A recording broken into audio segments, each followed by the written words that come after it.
మా 10th friends బయటికి పోదాం అని నన్ను జూ పార్క్ పట్టుకొచ్చిర్రు గైస్.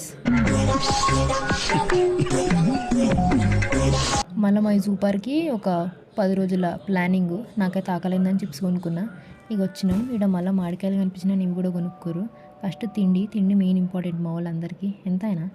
ఇక ఒకసారి లోపలికి చూసే వరకు మస్తు జనాలు. నేనైతే షాక్ అయిపోయినా. ఇక చాలా కష్టాలు పడి తంటాలు పడి అయితే టికెట్లు కొనుక్కొని లోపలికి పోయినాం. ఇప్పుడేమో కానీ ఒకప్పుడు నాకు ఈ జూ పార్క్ అంటే డ్రీమ్ డెస్టినేషన్ అనమాట. చాలా రక్తాలు తినిచ్చేది ఎప్పుడు పోదామని. ఫైనల్గా ఇప్పుడైతే వచ్చేసిన నేను సెకండ్ టైం అనుకో. ఇక మా వాళ్ళకైతే పోతుంటివి కనిపించినాయి. ఇవి ఇప్పుడు కావాలంట. అంటే గిసంటి పనికి మన పని చేయడంలో నెంబర్ 1. దానికి ఇంతమంది ఇప్పుడు తెంపనీకి. ఇక ఇది దొరికినాక కుక్క మురిసినట్టు మురుస్తుంది. ఒక్కసారి మా ఫ్రెండ్స్ అయితే కనిపించారు. అయితే మస్తు ఖుషి అయినా. అలాని ఇట్లా చూస్తుంటే నాకైతే మస్తు అంటే మస్తు మంచిగా అనిపించింది. తర్వాత బటర్ఫ్లై పార్క్ పోయినాం. కాకపోతే ఏంది అంటే అక్కడ బటర్ఫ్లైలే కనిపించలే. అదేందో నాకు అర్థం కాలే. ఇగో ఇట్లా కింద పడ్డ చెత్త మీద పడ్డ చెత్త ఇవన్నీ ఏరుకుంటారు వీళ్ళు. తర్వాత లెపర్డ్ చూసిన. కాకపోతే ఏంది అంటే మనకంటే రాయల్ లైఫ్ లీడ్ చేస్తుంది ఈ లెపర్డ్. మంచిగా దానికి కేర్ టేకర్స్ ఇదంతా. మా వాళ్ళకి అమ్మలకంట అవేమో పోయినాయంట ఆకులు పెట్టిరు టెక్నాలజీయా.